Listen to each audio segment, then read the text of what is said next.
Welcome to West of Tulsa, everybody. I'm CJ Ward. Again, as always, we're broadcasting from Ventura, California. We have a really interesting show for you today. Very excited for this one. We've got a few changes, though. Beth is still gone. She's alive. She'll be back at some point. She promises us that she will come back. All right, Helm's not here. Dan's not here. No. But we got to fill in. Alex Zaragoza. Yes. Now he's you're coming back, and you were with us, what, one of the first weeks? Yeah. Yes. Yeah. He Very first test show. And you're still testing. Still testing. Still pressing buttons here, trying to figure out what's what. That's all right. That's all right. It keeps things interesting. Is what it does, Alex. You can get closer to the mic, so we'll yeah, there you go. there you go. All right. Yeah, so we can hear you better. I was trying not to blast you guys out. But No, you're good. You're Okay. good. You're good. Well, welcome. Yeah, thanks. Thank you. Yeah, Dan's got another gig, so Alex is going to fill in, and hopefully more than just this time. We'll have you back. no problem. Knowledgeable car guy from the That's Ventura area. if he wants to come back. He might not want to come Yeah, back. he may not want to. You know, Yeah, you're so. right. All right, and our guest today, Dan Hayes. Now, you may know who Dan Hayes is. He has his own podcast, I do. Binder Boneyards. Thank you. And beautiful truck that you drove in here today. Tell us, that should be one of the first questions, right? Yes, we All right. ask our guests. So what did you drive here today? 1971 International Travelette. It's a 1-ton crew cab pickup. We put a service bed on it to make it more functional. And yeah, it's 4-wheel drive, 1-ton, the old truck. And we should say he's an international harvester expert. Mm, Am I'm not overplaying that, or am I embarrassing you? Is that a little of both. I don't like to be an expert because no matter what, someone on the internet will be like, "Oh, no, I got to tell you, okay. you're No, those I are get the, that. those I are the get real that. experts one Yeah, on the internet. yeah. The of course. comic book guy characters are just yeah. like, oh, actually, it's 1972. Yeah. I'm like, whatever. who use a handle and not their real name? They're the experts. Yeah, the private Right. Instagram accounts. Yeah. Yeah, those are the experts. Yeah. We know those guys. Yeah. All right, welcome. Thank you. This is exciting because you went through hell to get here. And Rick, it's not so much what he drove; it's what it took to get to. I can't even begin to explain it. We first came in contact with maybe a month and a half ago, something like that. Yeah, about. And you should check out his YouTube because you do a great job in front of the camera. And here's the thing I love about it. It's so simplified. He just sets up a camera right there on a toolbox and just talks about international harvesters. And it's really interesting. It's just what I've got in my head. I don't do any prep. I don't do nothing. I walk into the shop on Saturday morning because it's a weekly, and I go, we'll talk about that. And then I just ramble for half Sit an down and hour. talk about it. Yeah. I tell a story or something, and whatever. Well, the first time I watched one of his YouTube videos, I thought to myself, did we overdo it by buying chairs and 8 microphones Yeah. and Yes, a we whole did. shitload of cameras? We and- absolutely because overshot the mark. Yeah, because Dan does a great job. One simple camera, and he's got a toolbox, and And now we're stuck with it because Yeah, I everybody's know. used to it. Yeah. Thanks, Dan Rocket. Thank you, Dan. Just kidding. So, okay, let's go back to the story here. So we came in contact, and you contact actually through the tip line. Yep. And you're Yep. based in Oregon. Where Yes. are you based in Oregon? Central Oregon. The town is called Terrebonne, which is about half hour north of Bend, Oregon. Okay, So a yeah. lot of people are familiar with Bend because of the recreation. Yeah. It's just a tourist town. So. And beautiful country. Yeah. We're very lucky that I get to have my business there. Like it's a great place to be. Are you originally from that area? Well, I'm from we call it the Valley, which is Western Oregon, the part where it rains all the time. That's where I grew up, just outside of Portland. Grew up in the mountains on a small hog farm, and just migrated to Central Oregon during the Great Recession, and once I got there, I vowed I would never leave because it's so nice and it's. Yeah, It is beautiful country. it is. Now, before we get to the nightmare story of everything you went through to get here, most people are going to wonder, Binder Boneyard. Talk about that. What is the meaning behind that? So International started out making, farm equipment in the 1800s, and one of the pieces of equipment that they made would take corn stalks, and they would cut it and they would bind it together. And so the slang became corn binder. Because I think international harvester is really bumpy. Like there's too many syllables there.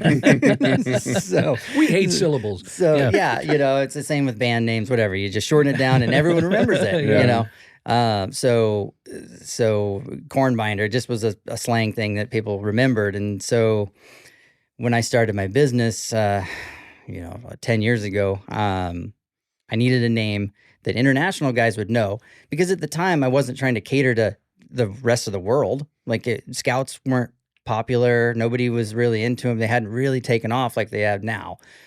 So I needed a name that international guys would recognize, but not get me sued by international. So that's why I picked that. And then the logo is the 3 diamonds, which is international used a triple diamond logo in the 40s. So we modified that a little bit, again, to keep us safe. That's the. It's like a legal legacy. You legally safe legacy. You've been able to tap into little pieces of international's history and just skirt the rules. That's my whole life. Yeah, just skirt the edge. And I think it's cool though, because this whole time I was thinking. I mean, like most people will think when they hear Binder Boneyard, I was like, oh, he has a binder full of like a 3-ring binder full of things, But when you find out that it's not, and there's it makes sense. We learned something new right now. That's just really, really cool. Yeah, it makes sense. No doubt about it. I like it. It's funny because most people call it Binder, and then they think it's my last name. They're like, oh, it's Binder's Boneyard, and I'm like, no, not really. Like, then I have to tell the whole story, and and then they're like, oh, cool, thanks, Binder. Like, whatever. All right, cool. Boy, I'm glad I didn't fuck that one up. Man, so Binder Boneyard. Yeah. Well, I mean, it's I would have felt horrible at this point. That's how it's spelled Binder. Binder. Like, I don't know why people do the Binder. Yeah, I don't know. Like, Alex, what? did you think it was Binder or Binder? I have to admit, I thought it was Binder. Really? Yeah. Did you think it was the last name? No, I didn't really give it much thought to why it was that. But, sometimes I look at things and I don't actually read them. But Like instructions? Yeah. Okay. Like on the switcher, maybe? Okay. Yeah. Dan's feeling really good about you switching the show now. So let's go back to the story. So we invited you on the show. Mm-hmm. And he says, oh, yeah, I can do it. And then you had the race in Mexico. Talk about that, because you had to go from Oregon. Back up. There's more to that. Was that the truck that they were racing was being worked on here in Ventura? So you had to stop at Ventura first. Yeah, no, that's what I'm saying. He had to go drive from Oregon down here. But something happened even before he got here. Yeah. So what was it? Well, there were a lot of happenings, I guess.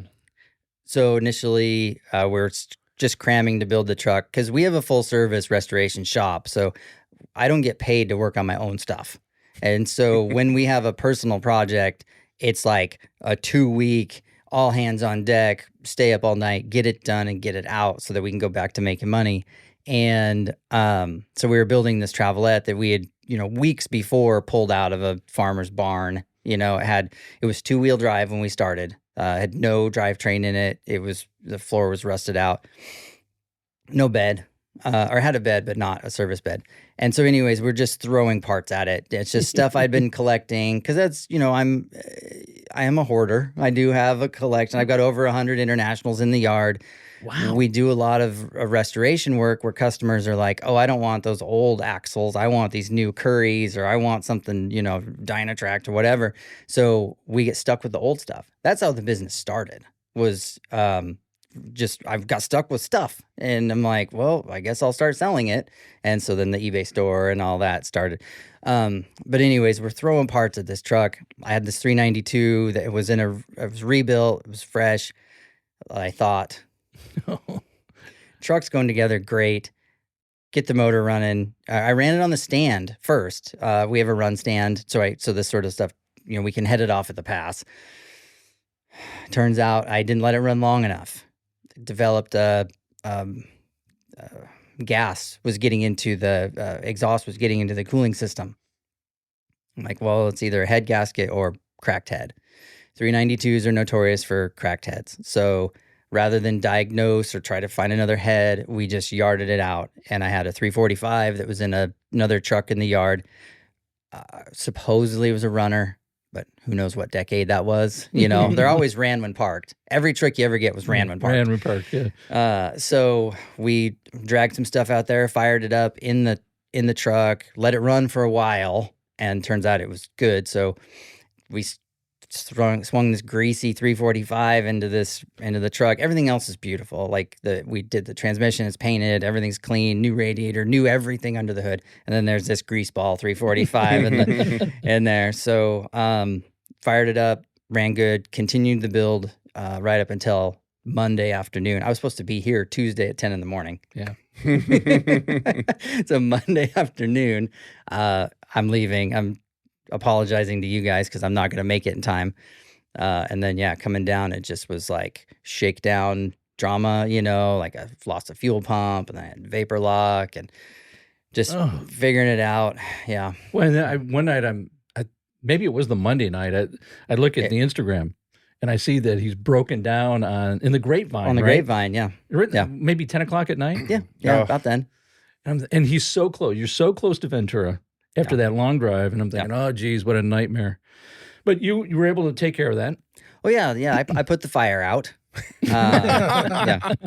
So that's that was the There scariest was smoke. part. I did see the smoke in the video.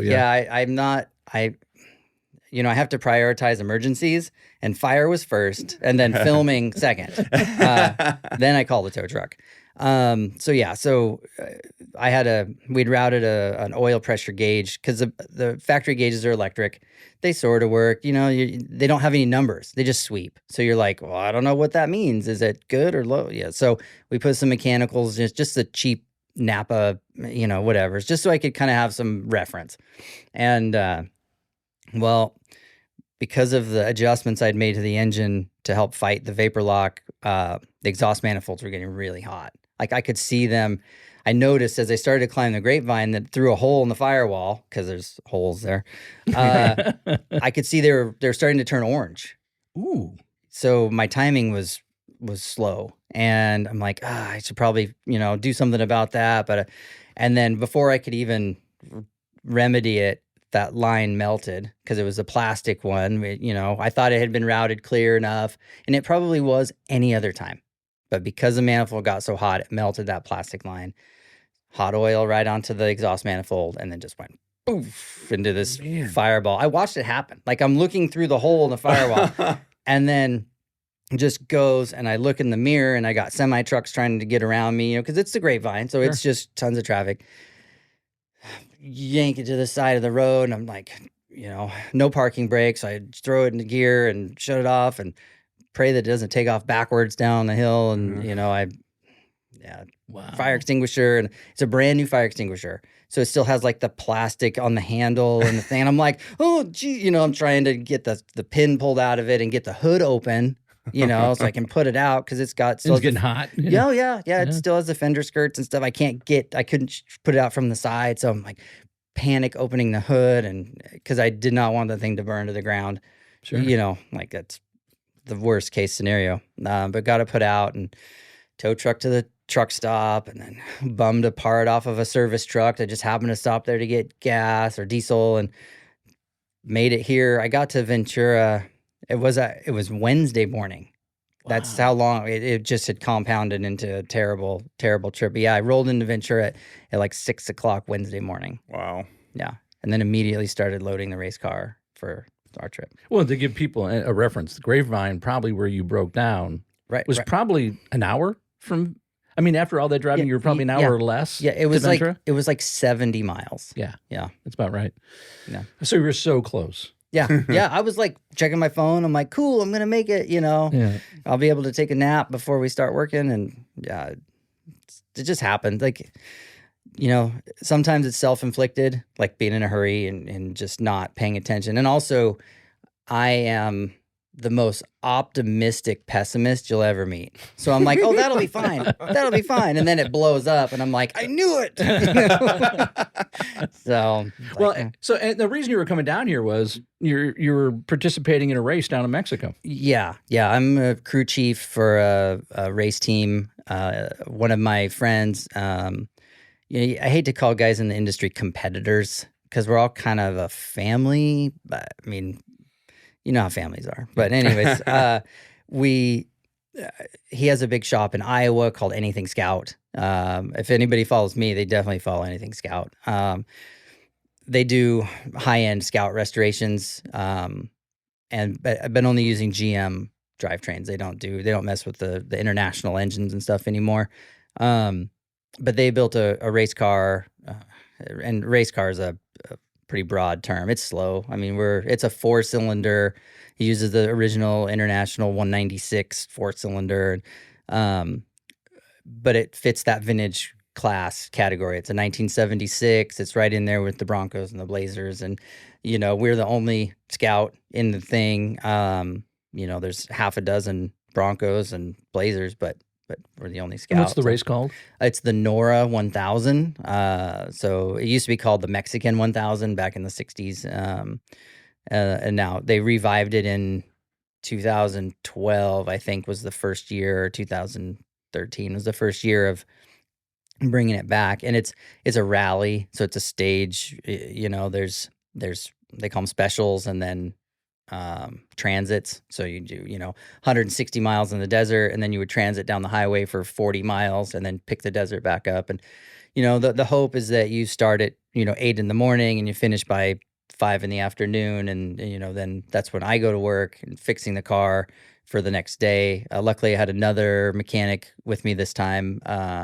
This was my first time. The last year when they did it, I helped on the car locally, and then I couldn't go. Like, it's just too expensive for me. I can't be away from the business that long unless I'm getting paid. I mean, there's no other way to put it. Like, I just can't be gone. I'll be gone for almost 3 weeks by the time I get home. And so it's a big strain on the business, because all my employees and my wonderful girlfriend, who is holding down the fort while I'm gone, she's about ready to kill me. So I need to get home and take care of some of those fires. And we make you stay longer. Oh, blame it on us. Blame it on us. No, it's fine. She knew this was part of the gig of coming down. That's my whole motto, is just kill as many birds with one stone as you can. And just, I just pack my days with stuff to do. So that's a long, so it's Mexico, you're going the entire length of Baja. Yeah, the race was 1,300 miles, just over 1,300 miles from end to end. And so it's a big, it's a long days. And, only a few of those days are in hotels. Most of the time we're camping, which adds another layer of stress. And, I saw some of the beautiful, in some of your social medias, I saw some of the beautiful spots that you guys are stopping at. Gorgeous. Oh, yeah. It's definitely, you hate to use the word paradise, but it's, it's nice. It's picturesque. And I've been to Mexico before, spectating some of these races, but never as a crew guy. I've crewed for race teams in America on modern race cars. And that's part of why they invited me, is because I have experience in that, like, fast paced, like, they come in and it needs an alternator and you have 15 minutes to change it and make sure everything's good. Or, they finish one of the stages with a broken shock. And so you're trying to change this shock out before the next stage or the next day, and like everything's hot and you're like trying to go and like, where's this part? And you're the chase truck, because the problems I had with my truck, I couldn't chase in Mexico with it. It just wasn't reliable enough, because we had to go fast to keep up with the stages. So we were chasing out of an F-250 with a canopy. Well, of course, the part you need is at the front, underneath everything or whatever. So when you're setting up for the special or the stage, you're unpacking, you're unloading, you're trying to be ready. So when the car comes in, you're ready. And so it's kind of stressful. But do you pack and unload at every stop? No, not normally. It's usually based on the car problems, if there are problems. Some of the stops, they came in and we put in 5 gallons of gas, gave them a burrito, and then they went out again, The way it should be, right? Yeah. Perfect. It's, and the other thing about the rally setup is that you can't be early. Like, if they say the transit time is 45 minutes, you don't want to show up in 40 minutes. They actually penalize you for being early. What? Like, it's strategy. Yeah. So there's actually, interesting. so they give you a road book that has the mileage and obstacles in it. And so you're, along with the GPS tracking, you're flipping through the road book to make sure you're on time, because you don't want to be, that's just like I said, it's part of the strategy. You get there too soon, then you're maybe sandbagging in your class. And so, you know, but if you get there, if you're too slow, then it's just penalties and you're a road hazard and you should be in a different class. And, you know, so. How does the winner get determined? Is it's not just first? No, it's time. Wow. It's time. That's so interesting. So yeah, the top 3 guys, if I remember right, at the finish, were only 4 seconds apart from each other. Wow. Which could be the difference of like checking up on the throttle at the start line. Wow. Like you got that much behind, you know. I don't know the actual details of it, but I do know that the top 3 were like extremely close together. Wow, it's like bracket racing. It's like you can't break out of your class, but you don't want to be too wow. Yeah. That's interesting. I didn't know that. And you guys did pretty well. And then here's a little more drama that kind of threw you off a little bit. Yeah.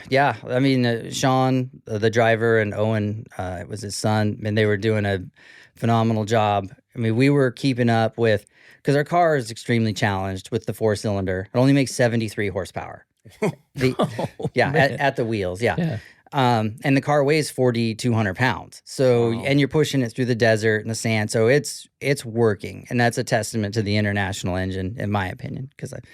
But there's these Broncos in our class that have, you know, 400 horsepower, 347 small blocks, and, you know, coil suspension. Like, they're set up, and we're within 15 to 20 minutes of them at every transit. Like, they're ahead of us, but I mean, you're within striking distance. Yeah. If they had one breakdown, we would pass them and be in first place. So it was always, and they knew it. Like, there were a couple times where we would talk to them, you know, and all the racers are cool, and they're like, "Oh yeah, I saw you getting close. You know, it's too bad, 4-cylinder, you know, whatever." And so they had a breakdown, and we passed them at one point, but because of getting stuck earlier in the race, they had gotten about 3 hours ahead of us on time. So we couldn't catch them. Yeah. When they're ahead of us 20 minutes every time, you can't make back 3 hours. But our thought was, if they did have a bad breakdown, we would you know, make it past them there. So you hate to hope for anybody to break down, but racing is racing. Mm-hmm. And that's what happened to us on the top of a mountain when Sean there was a washout in the road, and it was really narrow. From what I understand, the back tire or the front tire hit this washout, and the Scout started to go over this cliff. I mean, you hate to be dramatic, but it's pretty steep hill. All rocks. You know, Mexico is pretty much just rocks and dirt. And so they started to roll, and it rolled several times sideways before it turned and started going end over end. It probably rolled like 15 times. Whoa. It was a solid 300 feet from the road down to where it stopped.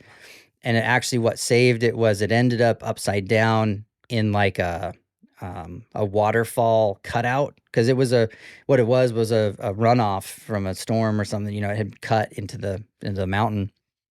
If the top of the cage hadn't landed in that depression, it would have kept going.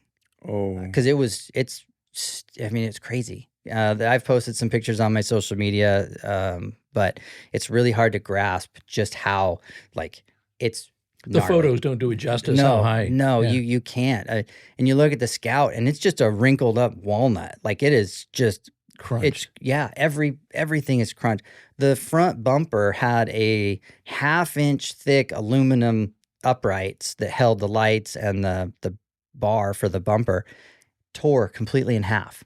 Like, 1/2-inch aluminum. Wow. Just tore it. Like, somebody just tore it. Wow. Yeah. It's amazing that they walked out of it or crawled out of it, because the way it landed, there was only one way out, and it was this little sliver through the window.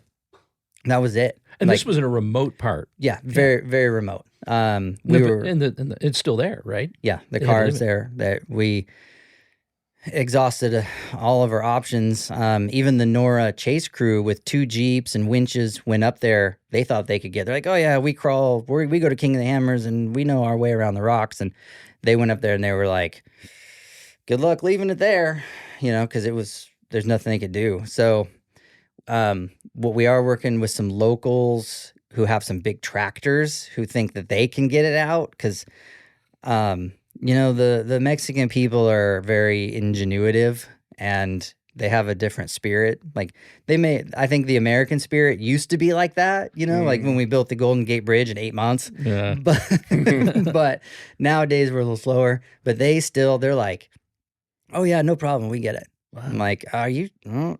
And I think it's going to cost like $4,000 to get it out, which is for what the car costs to build. I mean, yeah, we can't use anything off of it anymore. It's pretty much wrecked. But yeah, but there's a little bit of sentimentality into it. And then there is some parts that I think inside the cab, the dash is still good. The seats are good. I think parts of the engine are still okay. Transmission's probably fine. Like it's, you just pull have some to parts see. off of it. Yeah. But the guys are okay though, right? Oh yeah. Yeah. They, Owen, the co-driver, did have to get stitches in his hand, which is pretty remarkable because, like I was telling you, the road book is pretty thick and it's heavy paper, and whatever it was that cut him went through the road book first and then poked him. So if you imagine if he didn't have that book, it probably would have went all the way through his hand. Going through the book, it would have definitely gone through his hand. Oh man, it could have been so gnarly. Wow. And so to have that book, because I don't know if you guys have ever rolled a car or not before, but when you roll, it's the fastest thing ever and the slowest thing ever because it's just stuff is going around and you can't do anything, and you're waiting for it to be over, but you forget like what to do with your hands, and sometimes and some of the cars, the cages, they have handles by the GPS, and that's what the co-driver holds on to. We didn't have that in this setup, but so you're supposed to grab your belts or whatever, and in the heat of the moment you don't know, and it's hard for Owen. He's holding the book, so it's not like I'll let go of the book and grab my belt. Like I know when I've been in panic situations, I'm just like, tense up. Yeah. I mean, I've rolled enough scouts and stuff off road and been in some car accidents that like it's all hindsight. And you're like, oh, why didn't I do this or why didn't I do that? But really, it's like at the time you're just holding on, or screaming. It's almost like the guy that remembers to do that has been in too many accidents to remember that the next time it happens. Yeah. So Owen did go to the hospital to get checked out for a concussion also because he had a black eye. They think one of the spare parts for the car, because the car does carry a few of its own spares just so they can repair in the desert if they had to. One of the spares came loose and hit him in the face. So he had a black eye and he was a little wobbly. He'd asked the same question like 4 times. And so then the race organizers were like, how about we'll take you to the hospital. Yeah. So, which was terrible because the ambulance ride was like 2 hours. Because that's how far it was from the accident to the nearest, to San Juan de Cabo. So did they take him to the hospital, or did they bring out emergency medical? They brought it out. To get him and then go back. Yeah. Wow. Yep. Yeah, it was... and this was close to the finish line. Yeah. Fairly close. Like 23 miles.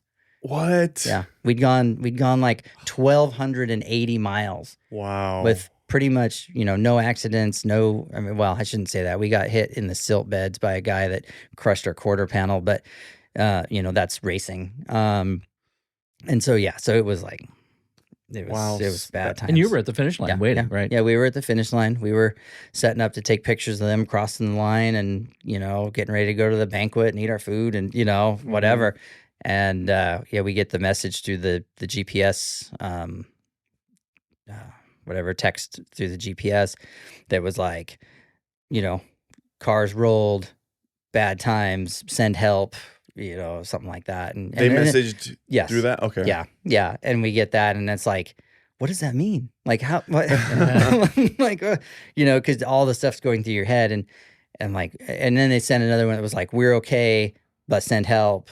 So we got a hold of NORRA. They have an emergency phone number. So you call them and you're like, hey, the car's rolled. So then NORRA starts that into motion, which is great. They're a good organization. And so, yeah, that was, it's scary, and then then you start doing the scenarios in your head. You're like, what happened? Like, did I mess up as a crew guide? Like, did the wheel fall off? Did this happen? Did this break? Was it, I'm like, oh my gosh, am I going to get fired? Like, Yeah.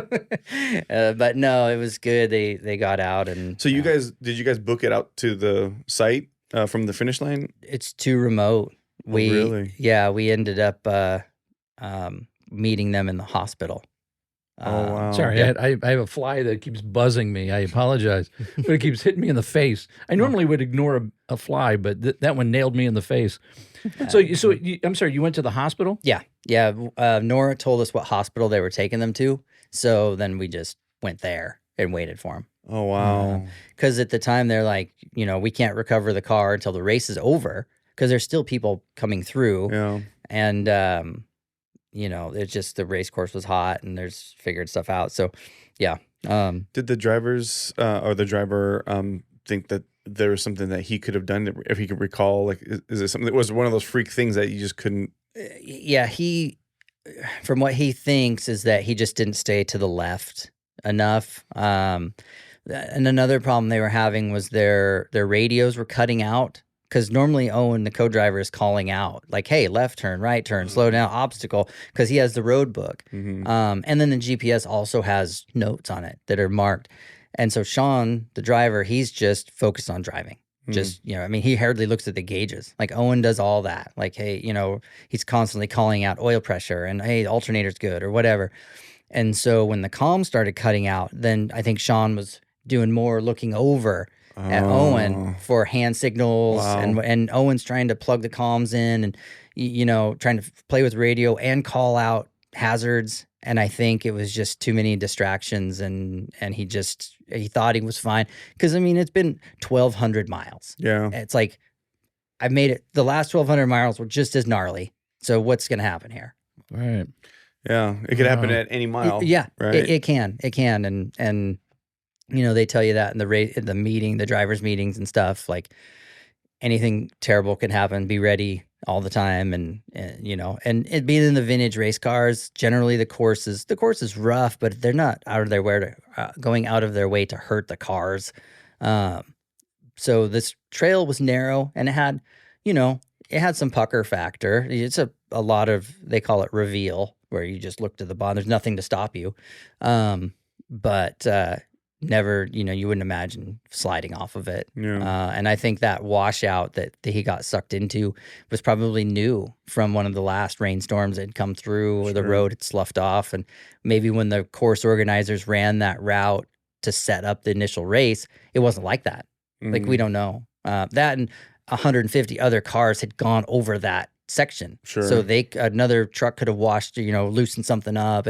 It's so hard to tell. Yeah. It's all speculation and just armchair in it. Like the track changes almost constantly, right? It does. And the road book will say like, there's a danger or, rocks or something. And then you get there and they're gone. Either they've been kicked out of the way by a truck, or because trophy trucks are pretty powerful. They're, I don't want to say destructive, but they move a lot of dirt. And if the course starts out with no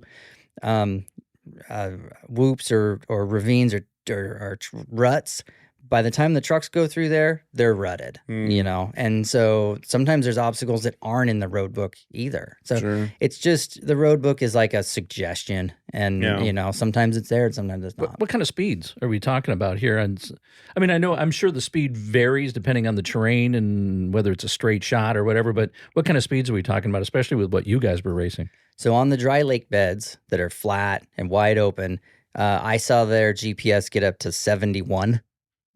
Which is, but in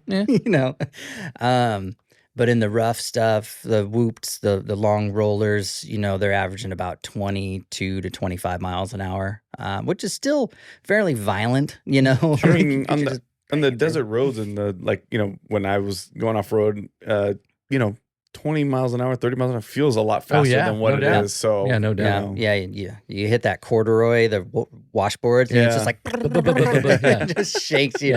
You know, and you know, in the race car, it's kind of made for that, like. So you don't notice it as much, but you know, in a normal truck or car, and like your keychain is shaking, and it just makes everything sound so much worse. Yeah. So overall, though, I mean, I know they're fine, but overall, good fun experience for you guys. We're gonna call that Type 3 fun, where it wasn't fun when it happened, and I'm not sure it'll ever be fun. At least that part. Yeah, but sure. Up until then, it was pretty much Type 1. I mean, it was, you know, we had a good time. The crew's good. We had a great group. Larry, one of the other mechanic, and then a guy named Chris was the photographer. And so, you know, we had a good time and got to see a lot of stuff. Larry's from Iowa. He's only flown once in his whole life. So he comes out here and he's just like, you know, he can't see, he can't open his eyes big enough to take it all in. And it's like, hey, that's the ocean. And I'm like, yeah. You know. Do you think that the crash, you know, it wasn't enough to where they wouldn't get in the driver's seat again? Like, wasn't that bad? Or do you think it's something? Sean's planning on racing again. But the cost of building another car is up there. You know. So it just depends. But I don't think he's ruled it out. It's not for me to decide, you know. Yeah, I mean, I have to question a lot of things if I'm rolling 15 times down a side of a mountain or whatever. You know, that's gnarly, dude. Yeah, and it's like I said, it's tough for us because we're just watching it on the GPS. Like, and then getting these cryptic messages. And so, you know, we're all sitting in the chase truck, just wringing our hands like, oh, you know, what do we do? Do we go there? Do we stay here? Do we, you know, so it's just like, does this, did this, positively or negatively affect you, like moving forward? Cause you have a business and you build these things and you probably will build a truck for that type of race. Does it get you to think about, you know, quality of work, craftsmanship, to make sure that people driving these trucks don't hurt themselves or die? Absolutely. I pride myself on the trucks that we build as being, we call them hard use. There's a lot of restoration shops out there that build whatever, not just Scouts, that are like, they're great for weekend cruisers. They're great for going to Cars and Coffee. But you can't drive them 50 miles without worrying about something, you know, like, yeah, and that's kind of a shame in my opinion, because you'll spend 150 grand on a Scout restoration and then you can't leave your town, and it's like, what was the point? So I really pride myself on building hard use trucks. So through my experience, because I've been in desert racing for a long time, my background is industrial fabrication. I was a welder at several big industrial fab shops for years, so I know like. Nothing is more violent than, you know, rock quarry equipment. And so building stuff, I just know what to look for. I've driven enough trucks across the country. I drive, you know, I go to Ohio twice a year, 3 times a year.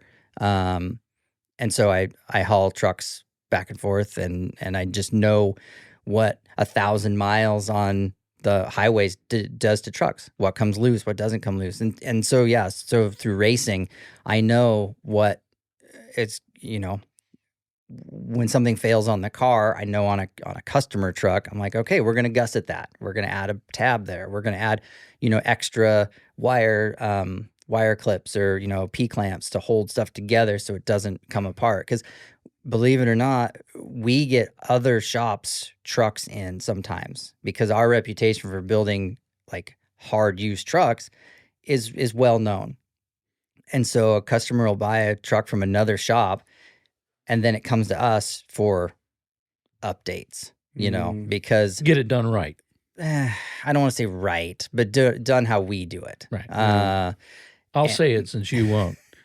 So that way you don't get in trouble. Well, are these updates, as you call them, are they more things that like a shop wouldn't do because they might not have the experience that you have? So it's not maybe a bad thing, or is it really just shoddy work that you're fixing? Sometimes it's corner cutting. Yeah. Like wiring harnesses with no loom. Oh. You know, they think, oh, it's hung by these plastic clips, so it'll be fine. But no, you really need to have some loom, you know, or Scotch lock wiring connectors. Like that's the bane of my existence. Those things, because they work great for a year, and then they get some corrosion in them, and then all of a sudden something stops working. And so, you know, a lot of times it's wiring repair, it's brake rerouting. You know, these guys, it's simple stuff like you know, brake hard line needs to move. Like when the master cylinder is attached to the body, and then the lines go down the frame, there's movement in between there. Well, you can't just run a hard line right down. Like something's going to break or crack eventually. And that happens. They come in, they're like, the brakes are really spongy. And it's like, well, you got a leak here because it's starting to pull the flare out of the nut because there's no give, you know. So you redo the brake lines with some twists in them and, you know, things like that. Some of it's simple, but these shops don't do them because it's time consuming. You know, some of these guys really pride themselves on getting jobs done in like 6 weeks. I'm like, how is that even possible? Yeah. Like I mean, we work hard, and yeah, our reputation is a little bit tarnished because we do take a long time. Like our builds do take a while. But I really pride myself on the fact that once it leaves, rarely do they come back, and rarely do they go in to other shops for service. We had one time a truck went to Texas. The lady drove it for like 6 weeks, and then it started having ignition problems, and she took it to another shop, and turns out something had come loose, and the distributor had started to turn and change the timing. So I learned from that, and now when trucks leave, like that stuff is checked Double again. check it. Yeah. So do you spend some time road testing these cars before you let them out for the customer? Oh yeah. You know, if it's a full restoration, it's 1,000 miles. I'll put 1,000 on them. If it's like a big job where it's, you know, maybe an engine swap and a suspension thing or whatever, but not a restoration, I'll do 500 miles. Just shake them down, take them on some drives. You know, I'm kind of in the desert of Oregon, so we've got some rough country out there that I can go test stuff out on. And some of the customers don't like that. They want to get their Scout back with the odometer that says 0. And I'm like, I'm not going to do that. You don't want that. No, Yeah. I mean, I'll unhook the speedometer cable and then drive it 1,000 miles if you want. Like, I mean, whatever. But yeah, it's I definitely put a lot of miles on them. And the one thing about this, when we were talking before, how many people specialize in international harvesters around the country? Not many. No, there's probably only 5 or 6 shops that I would consider international experts. You know, and of those, they might be great at internationals, but they don't have the experience of doing the high performance off road stuff like I do, or the engine swaps that we do, or some of the updates. You know, I spent years building roll cages in race cars and things like that, so I know how to build really good protective cages that aren't gaudy or weird, and you know, just little things like that. And that's part of why we're so popular and why we're so busy, because we're not using off the shelf bolt-in roll bars or show bars that they call them. You know, things like that. So it's definitely custom. Small community, everybody kind of knows each other. You guys help each other out when you can. And Yep. I sell a lot of parts to the other vendors because I'm one of the few guys with an actual, I hate to say the word, but wrecking yard. You know, it's my collection, and I pull stuff out of it because a lot of these other shops are in industrial areas where you can't have that. You know, I'm lucky to be in rural Oregon, and you got to have some acreage. I do have a few acres, and I still get hassled by the county. Like I had to put up a fence around everything, and you know, stuff like that. But I'm fortunate to have the inventory that I have, which sets me apart from a lot of the other vendors. Yeah. You said you personally owned about 100 or so. It's just over 100, 130. Do you remember your first one? Oh yeah. Oh yes. Yeah. Tell us about that one. That's what got me going. So 2000, I was my buddies were buying Broncos and Jeeps and Chevy pickup, 4-wheel drive stuff. I was into hunting and things. I liked to bird hunt back then when I had time, but I had a 2-wheel drive Ford pickup. I couldn't do much with that. I wasn't getting around, and so I started looking in the truck trader because there was no Craigslist then. You know, I remember the truck trader. Yeah. And so in the back of the truck trader, in the other section, and next to the Vanagons, was this International Scout, 66 800. I didn't know what an International was. I'd seen one or two of them, but I didn't know what it was. Well, it was $800. I'm like, perfect. That's the one I want. So go out there. It already had a lift on it. Already had mud tires. You know, it had some hack stuff done to it that at the time I didn't realize was hack. And because I didn't know anything. Like, I was 20. I had minimal mechanical knowledge. My dad didn't teach me anything about mechanics. Nothing. Like, I just a dumb kid with some money. And you just knew it was $800. That's all. That's right. And it was red. It was red with a white top. And it was a 4-cylinder with a 4-speed, which I didn't realize how rare that was at the time. And I drove it home. So it checked all the boxes. So got it home, started tinkering, realized that parts were hard to find, you know, because still there was no real internet presence. So if my Napa couldn't get it, then I was out. So that was the curse of International, was that you needed 3 of them to make one good one. That's part of how the business started, you know. Sure. So I bought this 800, and then when you buy one, suddenly other ones start showing up in your periphery that you had no idea existed, you know? Just like you guys with your wagon stuff. Yeah. Like, I've been watching that, and then the other day I'm like, oh, look at that. There's a wagon. I'm like, that's a Volvo wagon with a turbo. Like, what? So anyway, so I bought this 73 Scout 2, which is a different, like, they're bigger, and it had a V8 and power steering, and that spoiled me. And more than $800. No, it was $700. Oh, okay. That surprised me. All right. No, it had been sitting on the highway for sale for so long that when I called the number on it, the guy was confused why I was calling him. I'm like, you have a Scout for sale? And he was like, is that still there? I'm like, yeah, it's still. He's like, I'm like, okay. So we made a deal, and I drove that one home too. Wow. But it had been sitting, had 2 flat tires on opposite corners for so long that when we aired them up, the Scout was still stuck. So I drove it home like diagonal going down the highway. And that one, you know, like I said, that one kind of spoiled me with the V8 and power steering. And then, so as I was working on them, I was really having trouble finding information. Like, there was no books, very few books and stuff. My high school science teacher.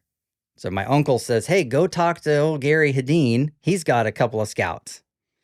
So which is weird because I'm, 20, I just out of high school, and, I never thought I'd see those guys again. And so I go find Gary, and I show up at his house, and he's got pickups and Travelalls and these other Internationals that I didn't know existed either. And the Travelalls are super cool. Like, he had a 59, so it was all round with the 4 headlights and all this stuff. And so I'm like, oh my God, what are these things? These are cool. Yeah, like, these Scouts are okay, but these are huge, and they're 4-wheel drive. And, it's like, I can sleep in this one. So Scouts were still fun, but I kind of started migrating towards the full-size stuff because of the functionality and just usability of them. So, yeah. Do you still have your first one, your second one? No, you don't. That's what happens. There's too many folks. Right? What kind of cars were you into before you got into the Internationals? Fords. So Fords. Ford trucks. Ford trucks. My grandpa was a Ford man. I had lived with him for a little while, and he always had Fords, Ford everything. Sounds like Alex. Mr. Ford man over there. That's right. I hear you're perfecting the coyote swaps at your shop. No, not us. No. Oh boy, you just because you said it, you're starting to start getting calls. Hey, I heard. Yeah. No, it's a joke. It's not for real. No, just disclaimer: he does not do coyote swaps. No. We don't want to make your life more difficult than it's been the last 2 weeks. So, you didn't you didn't grow up with him, obviously, because you didn't know about him. Then you got into him. What was it that kind of made you like, oh, yeah, these are it. This is it. The oddity, they're so bizarre. They're a forgotten brand. I mean, International went out of business in 1980. Well, they stopped making Scouts in 1980. They folded in, I think, 83 and restructured. But, you know, they got a face only a mother could love. They're either the coolest things or they're the worst things. Sure. And what got me is that because of my attitude and my outlook on how I do things is everything's heavy duty. I overdo everything. Everything's to the top. Well, these Scouts, what impressed me, especially the Scout 2s, is that most of their drivetrain is the same drivetrain that you could get in a 1-ton pickup. They just, International, in their effort to, I don't know, simplify things or save money or be cost effective, they were putting the same engine that you could get in a dump truck in the Scout. Like, they're just the same. Different oil pan, different intake manifold, but it's the same engine. So they're extremely heavy duty, just overbuilt, you know. Scout. Do you think that was a part of their philosophy, or just because cost efficient, they just had the same assembly line and they just throw them in there? Or? Both. Internationals have had a history. They are known for heavy duty.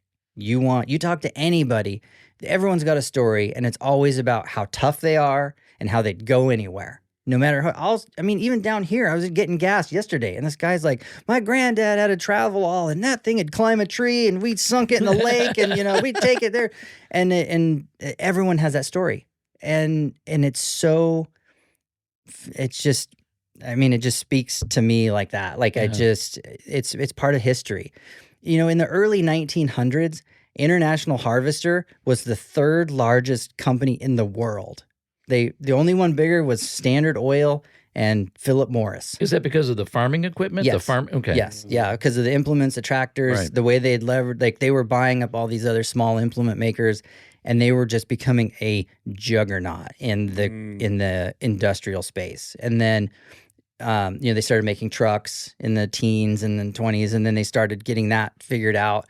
They were a huge supplier during the war. They supplied trucks to the Marines and the Navy, so, and you'll talk to these, well, they're all dead now, but I remember talking to several guys that had driven them in the war, and they were like, we all wanted the corn binders because, you know, the red 361 would just go. Like, it was way better than the Chevy ones, you know, whatever. I'll probably get hate mail for saying that, but, I'm a little biased anyways, but, it's just, there's so much history. They were making rifles for the Korean War. Wow. I've got 2 International refrigerators because they were into everything. Do they look like the trucks? No, these are actually pretty stylish. They're nice, 50s kitchen, it's white porcelain with these crazy chrome handles and the nice emblems and Total stuff. Period. Yeah. Oh, yeah. We've got one in our house and then one at the shop. And I also have International freezer. That's, chest freezer. It's super cool.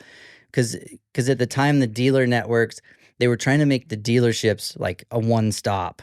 So you go there to get your tractor serviced. You could buy a pickup. The old lady could get a fridge if she wanted. They had flashlights, and they just made all kinds of stuff. Yeah, I didn't realize they were that conglomerate, if you will. Yeah, wow. Yeah, they were. But I think through poor management and overconfidence in the market, it started to hurt them into the 60s. So they stopped making fridges in the late 50s, I believe, and a lot of this other stuff kind of faded away, and then they came out with the Scout in 61, and then that reinvigorated the brand because no one at the time had a small light SUV. There was the Willys wagon, which was kind of clunky. It had like a 40 horsepower engine, and it just was.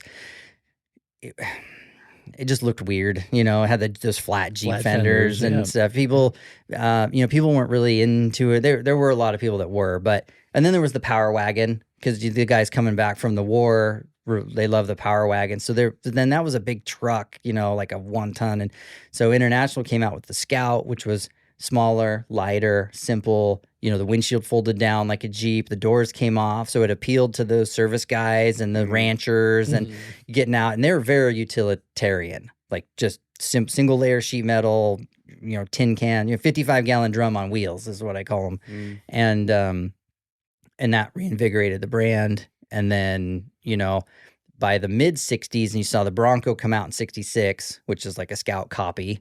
They just took all the weak points of a Scout and put them in the Bronco. So they came with a V8, or some of them had 6 cylinders, which was more power. And then the suspension was better on the Broncos. I mean, I admit when other manufacturers get stuff right, and the Bronco, if the Scout had better suspension and more power, the Bronco would have had a really hard time competing, in my opinion. Yeah. But International was so focused on tough trucks that that's how they built the Scout. And, it kind of hurt them. And then the old saying about the Scout was it was too fast for the fields, but too slow for the road. It was a weird, That's just. But and over there, but like you said, you got your first International Harvesters cheap, $700-800, whatever it was. Values have gone up on those things recently, though. Man, it's crazy. I kicked myself because I gave away Scout. I scrapped Scouts. I had got rid of some stuff that would be worth a lot of money nowadays, because back then it was. I don't know how many Scouts I got for free. In the early 2000s, I'd pull up to someone's house and I'd be like, how much for the Scout? And they'd be like, oh, just get it out of here. Like, they've been looking at it and they were tired of seeing it. Some lady tried to give me your husband's Scout, and I was like, I'll wait till he gets home from work, Like, I sold a travel all to a guy in Seattle, dropped it off, and was coming out of the neighborhood with an empty trailer, and I just see the top of this Scout over a fence, and I'm like, stop, go back, knock on the door, and I asked about the Scout, and she was like, you mean the Jeep? And I'm like, okay, yeah, can I look at it? And it was a Scout. It was an early Scout, 63 Scout. And she's like, just take it. I'm like, I'll hang out until husband gets back, which I'm glad I did, because he comes home and he's like, oh, yeah, I'd sell it. He's like, do you want the other ones? And he had 2 more behind the garage and then a whole pile of parts. I ended up making 3 trips to Seattle to get all the stuff that he had. And I think I got it all for like $1,500. And he thought he was a millionaire, like some dumb kid buying these rusty Scouts. And I ended up doing pretty well selling those parts and selling them. I'm hearing a theme with Scout or international owners, and maybe you can confirm this, because Alex said that his neighbor had a bunch of Scouts, or somebody in your neighbor had a bunch of Scouts, right? Yeah. And then CJ, you said when you came out here, you knew a guy that had a Scout just sitting in his front yard or late whatever. Late 70s, early 80s. It sat in the driveway for years. Never saw it run once. I'm wondering, what is the typical Scout or international owner like, being that you are one? So maybe you can shed some light on that. Well, Scout parts, international parts, are always more expensive, and they're harder to get. Especially back then, it was harder to find parts. The manufacturers just weren't as supportive. So if you needed something expensive, sometimes it took a while to get it. And a lot of times these guys, they just become driveway anchors. And I don't know. It's hard to say. They get sentimentally attached to them. I don't know how many I've talked to guys about that you get the old, I'm going to fix it up someday. I'm like, you're not. Like, the jack stands are getting rusty under it. Like, it's you're not fixing it, but it's just a fixture to them. And, maybe there's sentiment. There's a lot of sentimentality in them, because you get the stories. Oh, that was my granddad's travel all, and we took it hunting, and I'm going to fix it. Well, maybe they don't have the knowledge, or they don't have the money, which is a lot of what our business is guys that have their granddad Scout, and now they have a job where they have some money and they can pay to have it restored. And so, we've got 2 going in the shop right now that are family heirlooms that, we're trying to restore them tastefully, but give them the updates that the customer wants to make them safe and, that kind of thing. So, but yeah, the typical international owner in the old days was usually just somebody that didn't have a lot of money. They were the poor, because you could get them for free. And so, yeah, you're like, oh, I'll save a ton of money. But then it turns out you need $1,000 worth of parts that you don't have. And then it's like getting a free puppy. Yeah. Like it's the most expensive dog ever. So by the time it's all said and done. Yeah. You think you're saving money, and really you're, it's a hassle. So, so that's why, and then there's the old timers that have the attachment to them, because it's common. We pull, because one of the things I do is I buy large collections. Like I bought 9 trucks out of Montana last year, and it was the same thing. A guy just was, everyone that he found, he had a thing for him, and he'd drag them home and then just let them sit. And, and then he died and left them with the family, and the family's like, I don't know what to do with them. And so, they call me, and that happens more and more. And that's part of my crusade is to kind of keep the brand alive, because these old guys are dying. Yeah. The guys that taught me stuff are dying. My high school teacher's still alive. He's been on my podcast, and I talk to him all the time. And he's great, and I love that guy to death. But so many of my early mentors have passed away, and they've taught me things that I've been able to teach my crew. And they're like, "Where'd you learn that? Or how did that even work?" Yeah. I'm like, "Oh, Gary taught me," or whoever. And you have to check out his podcast. Is it really? You really do a very good job. I mean, the thing I like about it's not flashy. No. But it doesn't need to be. I mean, you just sit there and walk somebody through a certain process, and you are passing on that knowledge with the podcast. And that's why I started doing the video ones, because I've had an audio podcast for 3 or 4 years now. But I started doing the video ones to be a little bit more inclusive and instructional, because I can actually show pictures of what I'm talking about. Because, the number of people that know this stuff is getting smaller every day, and eventually when I die, like, who's after me? Yeah, it's because I don't have kids, and I don't have anybody that I'm passing it on to other than my employees who turn over every couple of years. My one employee's been with me for 4 years now, and I kind of teasing him the other day that, like, he's going to be the only international engine expert before long. Like, he's going to be the one, and it's kind of, I mean, I don't want to be like. 32. Okay. So because we've had a lot of discussions about the next generation learning and passing it on. So I'm that's young enough to keep it going for another 30, 40 years. Yeah, absolutely. Absolutely. You're obviously probably involved with the Scout and international community, since it's such a small community, but seems like very tight that you're mentioning. Do you find a lot of interest in the younger generation in these cars and these vehicles? Yeah, there's a lot of young guys that are interested in the brand. They don't know the history. A lot of people don't really care. They just think the Scouts are cool. They want one with an LS in it so they can keep up with traffic, and they just want to look cool at Cars and Coffee, which is a thing that happens. I mean, I don't fault them for that. I think it's cool. I would love to have a flashy, like the 49 Ford or something, But as far as workforce goes and things like that, or guys that want to get their hands dirty and fix them, it's getting pretty slim. I have a lot of turnover in the shop with like high school kids that think they're going to learn this stuff, and then, they have a hard time showing up every day, or they don't understand that, like, if they ruin something, that might be the last one in existence. Like, there are certain parts they don't make anymore. And when I have one in the yard that needs to be pulled, and I'm like, be careful. Like, that's because I can't do everything. I have to, I have to turn the responsibility over to the guys. And so I just walk them through it. And there's some guys that don't understand the stuff doesn't exist. Like, I'm not being dramatic. Like, this is it. Unless somebody pulls one out of the woods somewhere that was somebody else's wrecking yard, there's not a lot of them left. So, Yeah, we have this reoccurring theme that seems to be a hot topic, especially in our social medias, and a topic of a lot of like heated debate, which is the restoration trades are dying, right?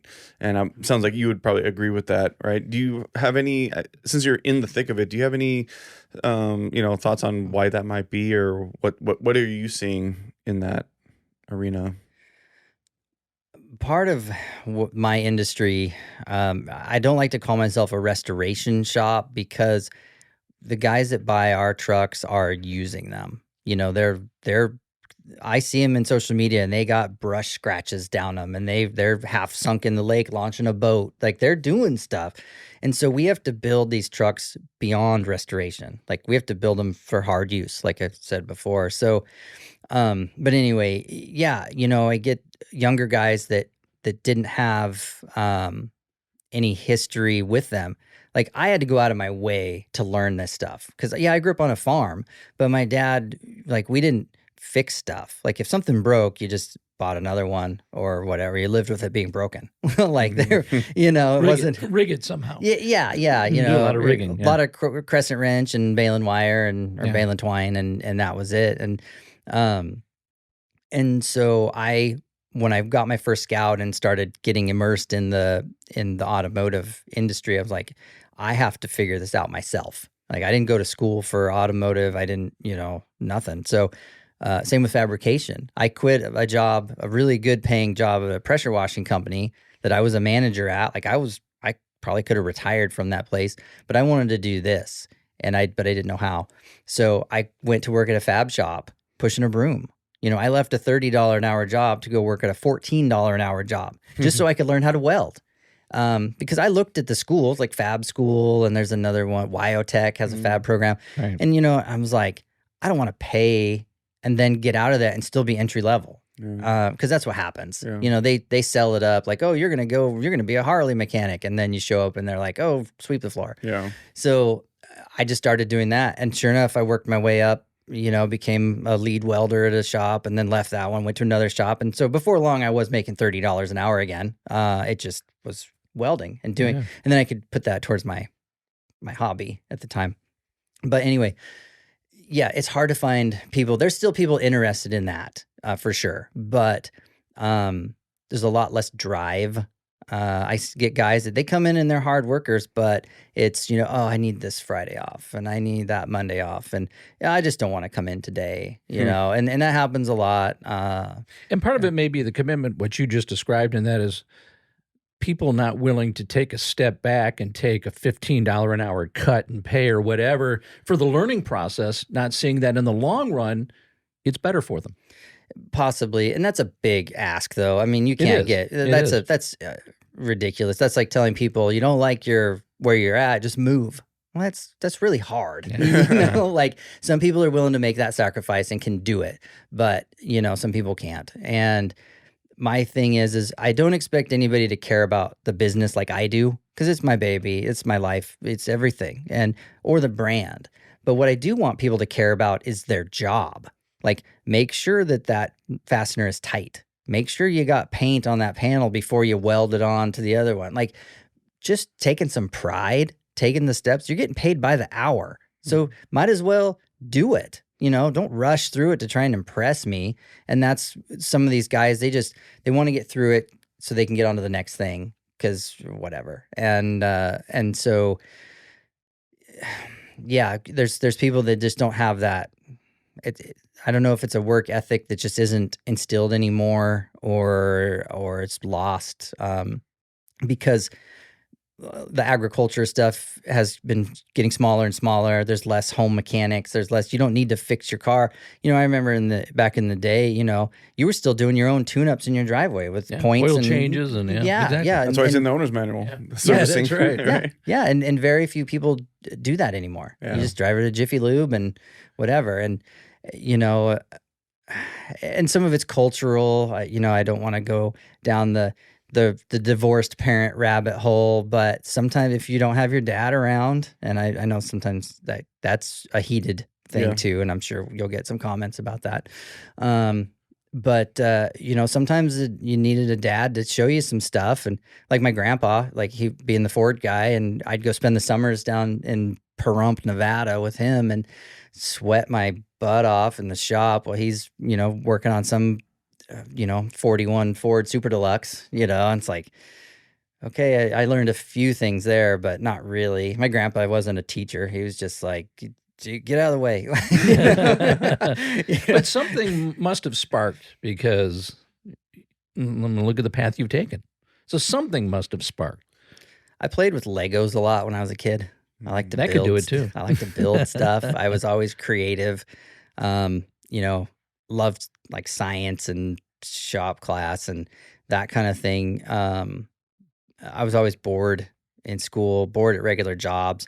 Growing up on the farm, my dad had a job at the sawmill, and then he was a logger when the sawmill shut down for a while. But we always made money like selling firewood or selling hogs or doing, he would go do a tree service job where there's a dangerous tree in someone's backyard and he could fall it and not hit their house. But it was quick cash, just make some money and not have a boss. And I remember through my 20s, I just hated having a boss. I hated it. And so I worked for small companies. I usually would go to these mom and pop businesses where there's just a couple of employees and we were all friends. They weren't bosses. They were just friends. But after the Great Recession, I had lost my job and was homeless for a little while and was able to get back on my feet. I went back to work welding at a shop in Central Oregon. But while I was doing that, I was flipping internationals out of my backyard. I'd buy a Scout off Craigslist and build it and sell it on the internet because social media was starting to take off. 2010, my Facebook, I had Instagram, and suddenly I was getting inquiries like, hey, that's a nice Scout. You want to sell it? I'm like, well, okay, sure. So then I was buying these trucks and I was having leftover trucks. There's the boneyard part in my backyard, which was great, And so then I got into an argument with my boss one day, and I said, you know what? I think I'm done. I pushed my toolbox out the door of the shop, and he's screaming at me that I'll be back in 4 months, and it's the dumbest thing I've ever done, and, whatever. Well, that was 10 years ago. And so hasn't looked back since. Yeah. Is he still waiting for you to come back? Well, he actually went out of business, and wow. Yeah. Wow. Yeah, so it's weird. I see him at the parts store sometimes, and I'm just like, how's it going? Yeah, awkward.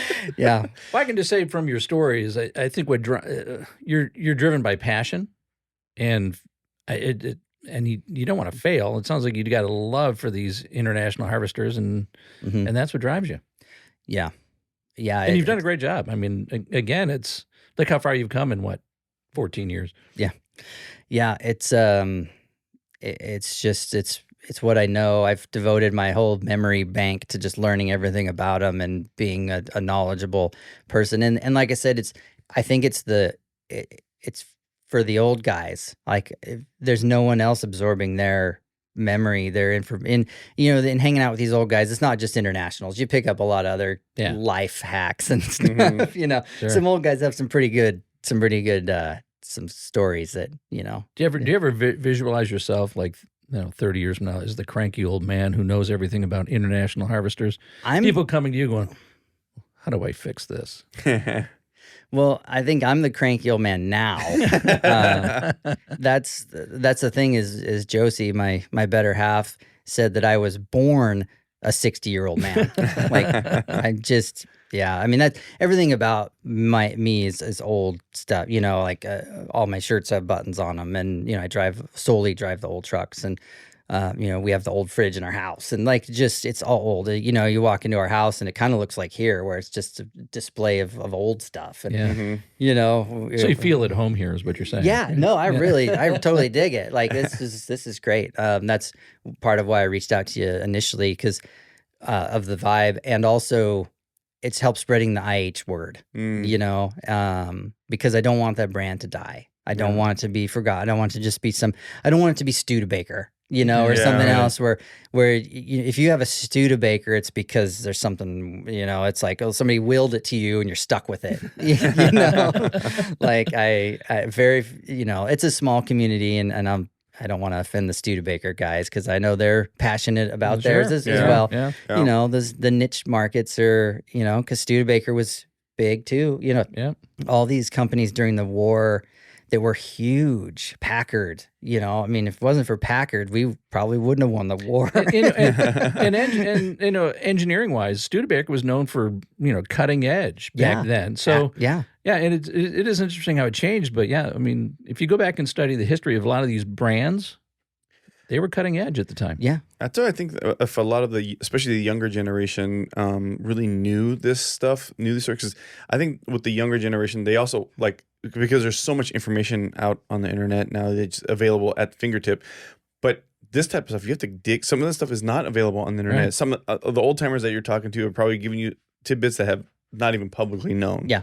Right. So now you're able to share this type of stuff. And that's why I think that's why we're here, was to document this stuff, to tell stories like yours, to at the very least keep the memory alive of that, whether, you're definitely keeping the brand alive, at least in your own little aspect. But you had mentioned to us before the show that it looks like there'll be another Scout, or some version of a Scout coming out again. That's right. And most likely with some kind of electrified powertrain.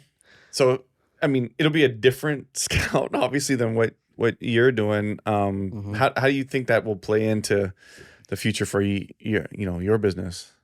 Well, I mean, it's already increased. Just the marketing that Scout Motors has been doing has increased awareness to the Scout brand. But people that are coming in don't realize that they were just a model from a larger company. Some people think they're like, oh, that's Scout's a Scout, and that happens. Then that's been that way for a while. Like people will go, oh, that's one of those Scout pickups. I'm like, no, it's an International, and they're like, oh, yeah, that's what I meant. It's International, And so Scout has always kind of been like a brand. And now that Volkswagen is reviving it, it's supposed to be an electric SUV. There's a lot of, I don't want to say promises out there, like, oh, it's going to be off-road savvy and it's going to do this. And there's a lot of renderings that have been floating around, but nothing hard, no real good details other than it will be all EV. It is not, there's no hybrid, there's no diesel option. It's straight EV, which turns a lot of the purists and us off right out of the box. But I look at it as it's its own entity. It's its own thing. It's not going to affect me. Like, I'm not going to start parting out new Scouts. like that's not, I have no interest in anything new.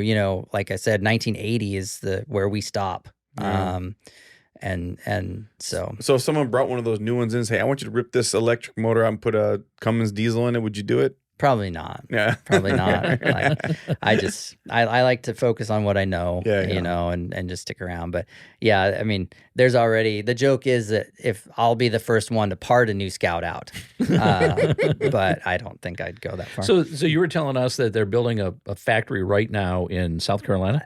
I believe it's South Carolina. Yeah. And maybe 2026 is what they're looking at for a debut? Yeah. I think the prototype rollout is supposed to be 26. And you don't think that's going to have much of an effect? I mean, I guess you have that like a updraft where sometimes, when these companies come out with something new, and you all of a sudden puts the old into the spotlight. Yeah. Do you think that'll happen here? Yeah, and they have somewhat already, because several of the executives of Scout Motors have purchased Scouts from other shops and are driving them, and they're in all of their marketing. They're all the advertisements. Everything that Scout Motors is putting out right now is all old Scouts. And so they're going to play off maybe legacy, the history of it a little bit. Okay. Yeah, that's the thing. But that's got to make you cringe a little bit.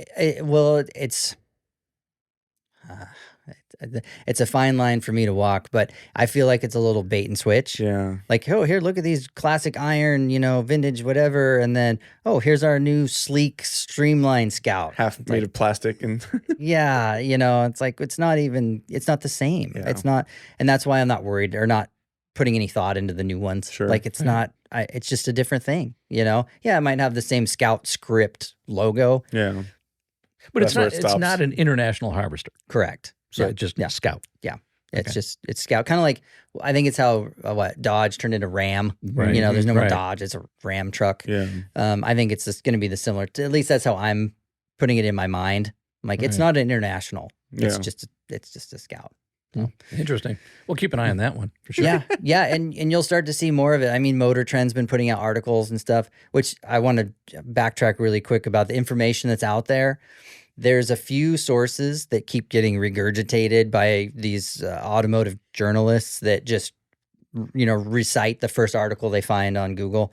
And there's some misinformation, like they're wrong, but it keeps getting repeated so many times that it's wrong, Which means it'll become the truth at some point. Yeah, which a lot of people, do believe as the truth. And so there's some resources out there that help set things straight. There's a great forums website called Binder Planet that you can go to, and there's all kinds of stuff there people can learn about if you really want to learn the right stuff. Because there's even a book that somebody wrote in the 80s that people or the 70s that people consider as like, I don't want to say the Bible, but it's like a go-to, and there's tons of misinformation in that. So if there's a book anybody wants to read, there's a Scout Encyclopedia that was put out a few years ago by John Glancy and Jim Allen. Jim Allen was a head writer for Four Wheeler magazine for years and years.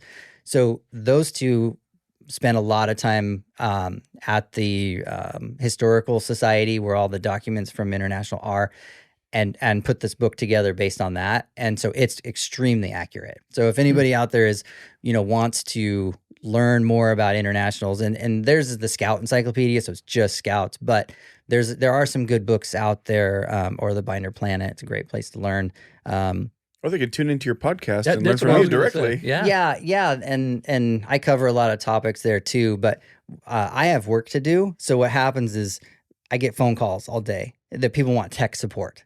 They're like, that's hard. Yeah. I'm working on this. Or I saw your podcast, but you didn't cover this. And can you tell me how to change my engine? And I'm like, I've got paying jobs out here that I got to work on, So Sure. that is the catch-22 of social media. I mean, I've got 90,000 Instagram followers. And so my DMs are full of people that are like, how do I get my brakes apart? How do I do this? And I'm like, I mean, I do have a subscription. It's like $1.99 a month. I'm like, subscribe, and then you can send me a message, and I'll help you out, which I feel is kind of a jerk move sometimes. Yeah. But it's knowledge. I mean, you're passing on a knowledge that they need, and that has lots of value has to it. tons of value to it. Yeah, it is. I feel a little weird about it, because then some people are like, they'll go on Facebook and then they're like, I'm not paying that blowhard, to tell me how to do it. Like, somebody else tell me how to do it. And then they'll get 30 responses that half of them are wrong. Yeah. And I'm like, all right, good luck with that one. Yeah. So you got to survive like anybody else, right? Yeah. And that's the thing is it's, I try hard to do my business fairly. Our shop rate's only $100 an hour, and I'm pretty lenient on our hours, because some stuff, takes you 3 hours when it should have only taken an hour and a half. And so I'm like, just, whatever. Yeah. And so, it's tough to make I don't want to say make a living, but with anything in the automotive industry right now, it's having a hard time finding the guys that are efficient and do the job right. And then, that you can still make a profit on at the end of the day. It's a tightrope. It is. Like I said, I didn't go to school for business or anything, so I'm learning as I go. And there's my guys definitely eat better than I do. I make sure payroll's taken care of first, and then if there's anything left over, then it's usually pays the bills after that. So yeah. Wow. Well, we covered a lot, and wow, it's been almost an hour and a half. I learned a lot today. No, totally. Absolutely. So if somebody does want to reach you, it sounds like a lot of people do already. Yeah. But if they have any questions, they want to reach you, what's the best way to reach you? Website, social media? So our website, binderboneyard.com, has a chat feature and a DM feature. You can reach out there. Our Instagram is probably a good resource for reaching out as well. Same thing, Binder Boneyard. I'm Binder Boneyard on pretty much everywhere. YouTube too. Yes, YouTube. Yeah. That one I don't. I respond to comments and stuff, but I don't do a lot of back and forth. Like if someone wants to help walking through something, I don't spend a lot of time there, which happens. I get the weirdest messages. Google Messenger, like I'll get an alert on my phone and I'm like, what is this? And then somebody's like, how do I get my window regulator out? I'm like, why did you message me on this of all the platforms? like how to I know that one. I see those too. I'm like, Messenger. It's like a freaky colored like lightning bolt or something. Yeah. Like, what the hell is this? Yeah. I'm not big into the social media either. Thank God Gabe knows what the hell he's doing, because I'm just not one of those guys. I'm like, what is this? Yeah. Yeah. It's grandma. Oh, shit. Yeah. People, it's so bizarre how people just go the longest way around to get something. And I'm like, why didn't you just call me? Yeah. You have a phone number on your website. No one wants to call the phone number. Yeah. Phone numbers ever, or the other way around. They want to buy something from the website, but they don't want to buy it on the website. They want to talk to me on the phone and order it with their credit card because they don't trust the internet. I'm like, but man, they'll spit their credit card number to a stranger on the phone. Yeah. But they want to know like if it's going to work on their thing and whatever. And I understand doing the homework before you buy a part.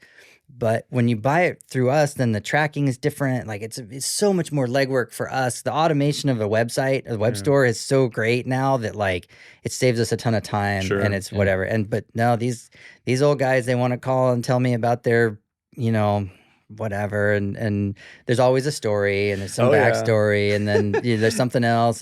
And again, like Josie,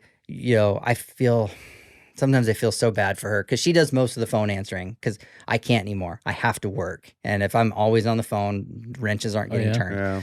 And so somebody will call and they'll be like, oh, I'm looking for whatever. And she'll go, well, she'll ask them a couple questions. And they'll go, honey, is your husband home? Oh, geez. And that happens a lot. That's messed up. Yeah. And she's just like, he's working. This isn't our home. I can answer a lot of your questions. Like, give me a chance, whatever. Or she just is like, nope, and hangs up. Because some of these old guys are pretty cantankerous. And I hear her on the phone sometimes because I can hear the office from where I'm working sometimes. And I automatically know what they ask for when I hear her tone change. And she's like I said, bless her, she's getting very knowledgeable.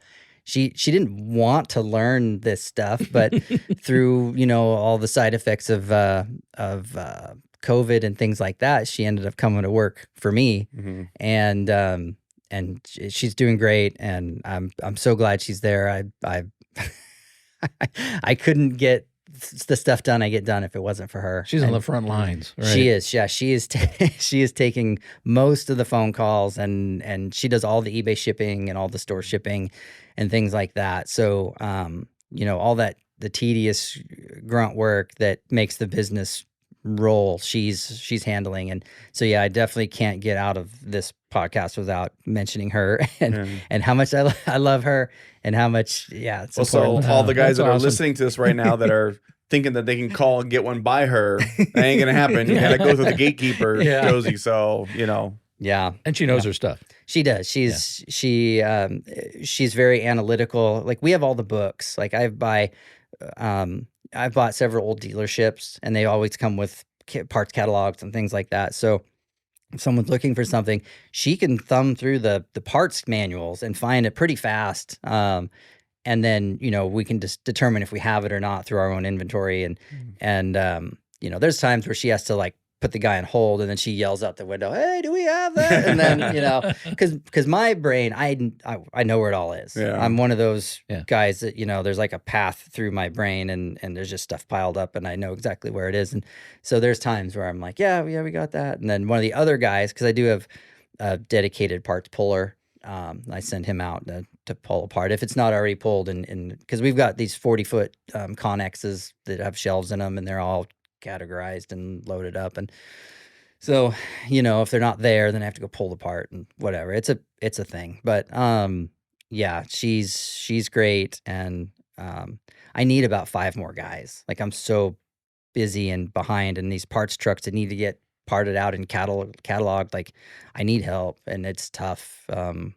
It's tough just finding guys. And I'm also in a small area. Like there's only 100,000 people in our whole community. Like it's our workforce pool is pretty shallow. So it's all a compounding problem. And I've often kicked around the idea of firing everybody except for Josie and just going back to a one-man shop where I do 2 trucks a year by myself and just, what we make is what we make. And, but I feel again, I need to grow the brand to help grow the IH word. Sure. Like if, it's going to take forever for, me to get the word out there if I'm doing it all by myself. Sure. Yeah. So after we wrap up here, you jump into your truck and head back to Oregon. Yeah.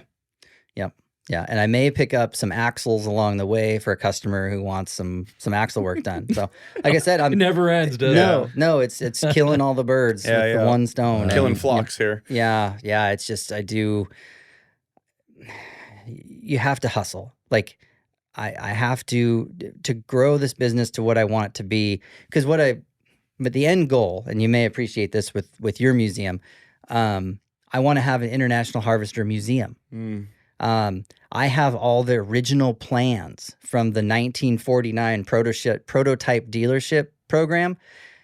So I could have a dealership built to now in the style of the original. Oh, wow. That would be cool. That's what I want. And I want to be able to have it so that a guy can drive there to visit in his Scout or pickup, pull in, take a picture like his Scout is part of the showroom floor, and then be able to drive it out. Oh, that'd be sweet. But I've got containers full of original NOS IH parts still in the boxes and all this stuff. And we do sell a lot of that stuff. I mean, I can't hang on to it because I go broke in no time.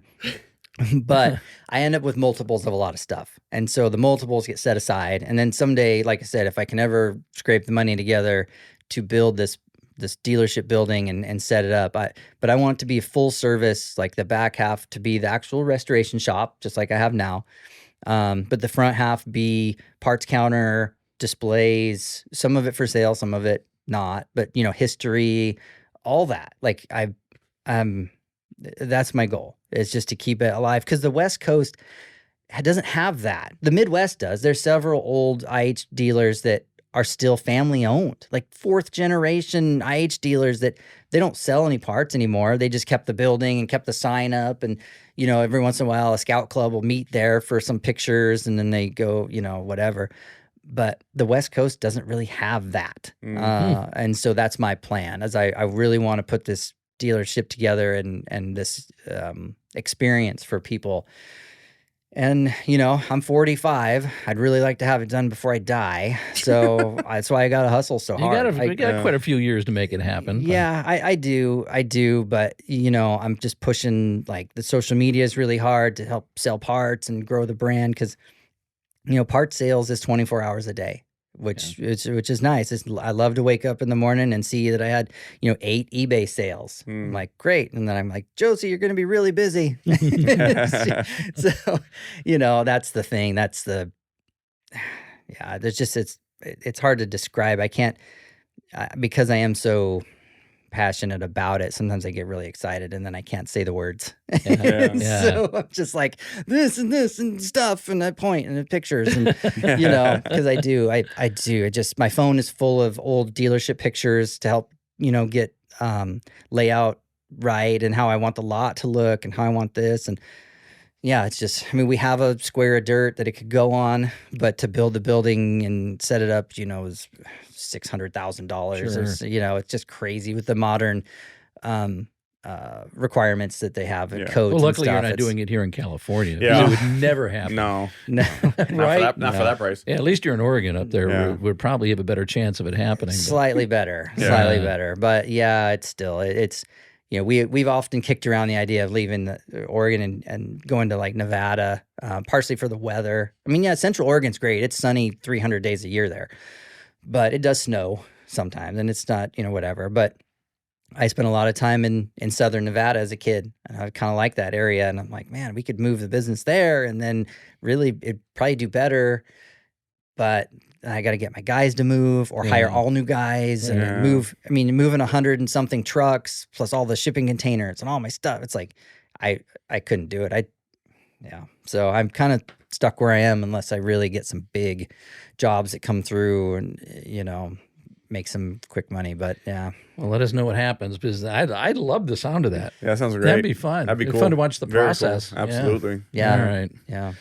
Did we cover everything? Alex, you're quiet over there. It's like, are you soaking all this Are you in? nervous, or are you just well, the one thing I wanted to ask, is there any international dealer building still standing anywhere on the West Coast?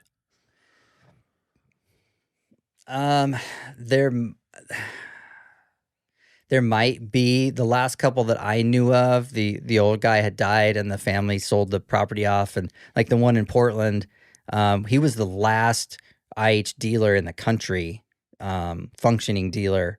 Ernie Bizio was his name. He died about 10 years ago, and the family sold off that lot, and now there's a high-rise condo there. Oh, no. But no, as far as the 1949 prototype buildings, I don't think there's any left on the West Coast. I went through is it Fall River in Northern California, right on the Nevada border. And there's an IH dealership still there with the sign and stuff, but it was just like a rectangle building. Like it wasn't the cool one with the spire and all the windows and all that. So there's some IH buildings around, but they're not that. They're not that I've seen. But the Midwest still has them, you know, because International was based out of Chicago. That was their home. And then they grew to Springfield, Ohio, and Fort Wayne, Indiana. All the Scouts were made in Fort Wayne. And they actually bought the Buick engine plant after the war. They moved into the Buick plant and then modified it for what they needed. But yeah, so International is really a Midwest based. It would make sense too, because again, as you said, they were a powerhouse with the farming industry. So it would make sense that that's where they would be based out of. Yep. Yeah. All and like John Deere was there, and Moline, and places like that. So they were all kind of close, and yeah, the iron is right there. I mean, International had its own ship to bring iron across the Great Lake. Like they had their own towns that all they did was mine coal. It was an International owned town for coal. Crazy. They were like, because Ford did that too. Ford had its own towns.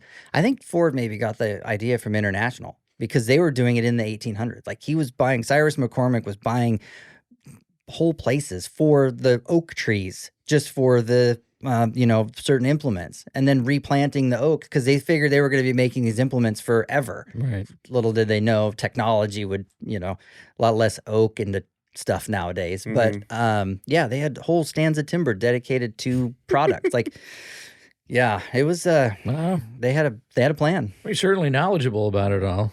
You had to write your own book.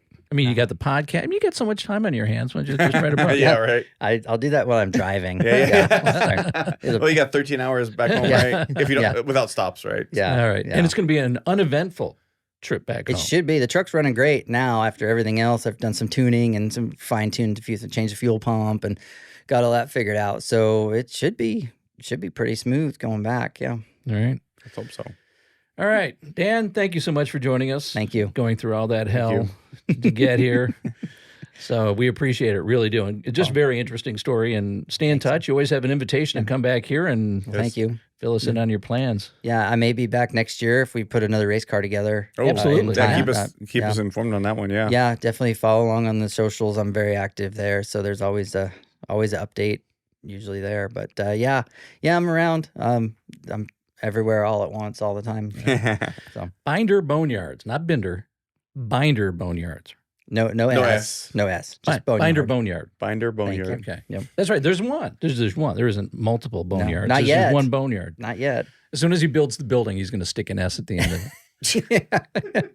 Right? No. The building's going to be Dan's IH dealership. There you go. All right. Thanks again, Dan. I appreciate it. Thank you. Don't forget, follow, subscribe. We have our YouTube channel. And go to our website, westoftulsa.com. I didn't do this at the top, so I'm going to do it now. But it's working. People are actually contacting us. Yes. I love it. So go to our website, westoftulsa.com. Go on the tip line page. Click on that. And just like Dan, we'll have you in studio. Yeah. All right. Thanks for watching, listening, whatever you're watching and listening on. And we'll see you west of Tulsa.